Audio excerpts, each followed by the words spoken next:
हिंद साथियों, कैसे हैं? आशा करते हैं आप सभी मस्त होंगे, स्वस्थ होंगे और आप सभी अपने अपने पढ़ाई में व्यस्त होंगे। आज के इस वीडियो में हम वर्ग 10 का हिंदी अध्याय 7 परंपरा का मूल्यांकन, इसके हम लोग ऑब्जेक्टिव प्रश्नों को देखेंगे। जो 2024 में एग्जाम देने वाले जो भी विद्यार्थी हैं उनके लिए यह वीडियो बहुत ही महत्वपूर्ण होने वाला है, इसलिए आप लोग इस वीडियो को पूरा देखें, क्योंकि इससे बाहर आपका एक भी प्रश्न नहीं पूछेगा। तो इसलिए आप लोग इस वीडियो को पूरा देखिए। तो चलिए अब हम वीडियो को करते हैं स्टार्ट। पहला प्रश्न है कि वह विचारधारा जो चेतना या भाव को मूल पदार्थ मानती हो कहते हैं, यानी वह विचारधारा जो चेतना या भाव को मूल पदार्थ मानती है उसे हम क्या कहते हैं? तो उसको हम लोग क्या कहते हैं? भौतिकवाद कहते हैं। क्या कहते हैं? भौतिकवाद। आपका सही जवाब क्या हो जाएगा? डी आपका सही जवाब हो जाएगा। ठीक है। दूसरा प्रश्न है आपका कि सारे यूरोप के लोग किस सभ्यता से प्रभावित थे, यानी यूरोप के जितने भी लोग थे वह किस सभ्यता से प्रभावित थे। तो किस सभ्यता से? तो जो यूरोप के जो लोग थे वह एथेंस की सभ्यता से प्रभावित है। ठीक है। तो आपका सही जवाब क्या हो जाएगा? सी हो जाएगा। अब जो तीसरा प्रश्न है आपका कि शेली और वायरन कहाँ के थे? शेली और वायरन कहाँ के थे? तो जो शेली और जो वायरन थे वह कहाँ के थे? यूनान के थे। तो आपका जो सही जवाब हो जाएगा वह बी हो जाएगा, यूनान। ठीक है। अब हम चौथा प्रश्न की ओर बढ़ते हैं और चौथा प्रश्न आपका जरशाही डैश में थी, यानी जो जरशाही थी वह कहाँ थी? तो जो जरशाही थी वह सोवियत रूस में थी। तो आपका सही जवाब क्या हो जाएगा? बी हो जाएगा, सोवियत रूस। ठीक है। पांचवा प्रश्न है आपका कि रूस की क्रांति कब हुई थी? रूस की क्रांति कब हुई थी? तो जो रूस की क्रांति हुई थी वह 1917 ईस्वी में हुई थी। कब हुई थी? 1917 ईस्वी में रूस की क्रांति हुई थी। ठीक है। छठा नंबर प्रश्न है कि व्यास जी और वाल्मीकि जी की रचना है क्रमशः, यानी व्यास जी और वाल्मीकि जी की रचना कौन है? तो देखिए, जो व्यास जी है वह क्या लिखे हैं? गीता, और जो वाल्मीकि जी वो क्या है? रामायण। तो आपका सही जवाब क्या हो जाएगा? ये हो जाएगा गीता, रामायण। ठीक है। सातवां प्रश्न है कि परंपरा का मूल्यांकन किसकी पुस्तक है, यानी जो परंपरा का मूल्यांकन है वह किसकी पुस्तक है? तो परंपरा का मूल्यांकन जो है वह रामविलास शर्मा के पुस्तक है। तो आपका सही जवाब क्या हो जाएगा? ये हो जाएगा रामविलास शर्मा। ठीक है। आठवां प्रश्न है कि प्रगतिशील आलोचना का विकास होता है। प्रगतिशील आलोचना का विकास होता है यानी किस में होता है? तो साहित्य की परंपरा के ज्ञान से जो प्रगतिशील आलोचना का विकास होता है। तो सही जवाब का क्या हो जाएगा? बी आपका सही जवाब हो जाएगा।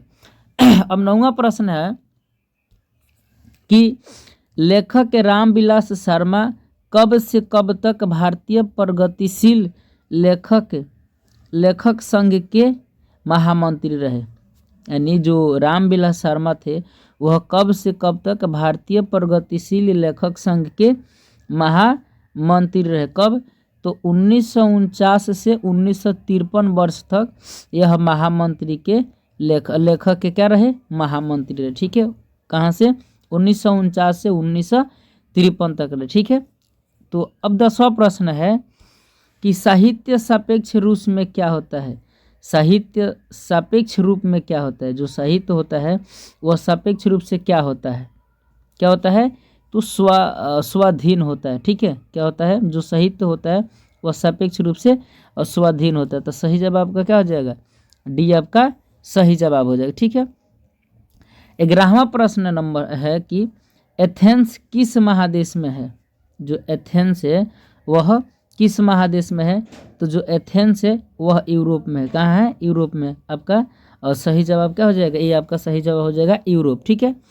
12वां नंबर प्रश्न है कि वायरन किस भाषा के कवि है? वायरन किस भाषा के कवि है? तो जो वायरन है वह अंग्रेजी भाषा के कवि है। किस भाषा के कवि? अंग्रेजी भाषा के। आपका क्या जवाब का सही क्या हो जाएगा? सी हो जाएगा। ठीक है। 13वां नंबर प्रश्न है कि निराला की साहित्य साधना किसकी कृति, यानी जो निराला की साहित्य साधना यह जो कृति है वह किसकी है? तो किसकी है? रामविलास शर्मा की कृति है। कौन? निराला की साहित्य साधना। ठीक है। 14 नंबर प्रश्न है आपका कि द्वंद्वात्मक भौतिकवाद मनुष्य की चेतना को आर्थिक संबंधों से प्रभावित मानते हुए उसकी स्वाधीनता स्वीकार करता है। यह पंक्ति किस शीर्षक पाठ की है? तो यह पंक्ति किस शीर्षक पाठ की है? तो परंपरा का मूल्यांकन। आपका सही जवाब क्या हो जाएगा? सी आपका सही जवाब हो जाएगा। ठीक है, अब हम बढ़ते हैं 15वें नंबर प्रश्न की ओर। और 15वां नंबर प्रश्न है यार खांसी हो गया कि दूसरों की नकल कर लिखा गया साहित्य कैसा होता है? दूसरों की नकल कर लिखा गया साहित्य कैसा होता है? ठीक है, यानी जो दूसरे कोई साहित्य लिखे और उसको हम खुद लिखे तो जो साहित्य होता है वो कैसा होता है? तो अधम होता है। उसको क्या मानते हैं? अधम मानते हैं। ठीक है, 16 नंबर प्रश्न है कि रफाल लियोनार्डो दा विंदी और एंजेलो किसकी देन है? रफाल लियोनार्डो दा विंदी और एंजेलो किसकी रचना है? तो किसकी रचना है? तो यह जो है इटली की है। किसकी देन है? इटली की देन है। ठीक है, अगला प्रश्न है 17 नंबर कि शेक्सपियर कौन थे? शेक्सपियर कौन थे? तो जो शेक्सपियर थे वह क्या थे? नाटककार थे। ठीक है, अगला प्रश्न है 19 नंबर प्रश्न 18 नंबर प्रश्न है कि निराला की साहित्य साधना कितने खंडों में रचित की गई? निराला की साहित्य साधना कितने खंडों में रचित की गई? कितने खंडों में रचित की गई? तो वह 3 खंडों में रचित की गई। कितने? 3 खंडों में। अगला प्रश्न है कि इस कहानी मतलब जो परंपरा का मूल्यांकन है, तो इस कहानी के लेखक रामविलास शर्मा का जन्म कब हुआ? यानी कहने का मतलब कि रामविलास शर्मा का जन्म कब हुआ? तो 10 अक्टूबर 1912 को हुआ था। ठीक है, अब बढ़ते हैं 20वां नंबर प्रश्न कि इस कहानी यानी जो रामविलास शर्मा जो परंपरा का मूल्यांकन इसके लेखक है, इनका जन्म कहाँ हुआ था? तो इनका जो जन्म हुआ था ऊंचगांव सानी में हुआ था। ठीक है, कहाँ हुआ था? ऊंचगांव सानी में। इस वीडियो में मात्र 20 ऑब्जेक्टिव प्रश्न है। फिर इसी का हम लोग अगले वीडियो में मिलेंगे।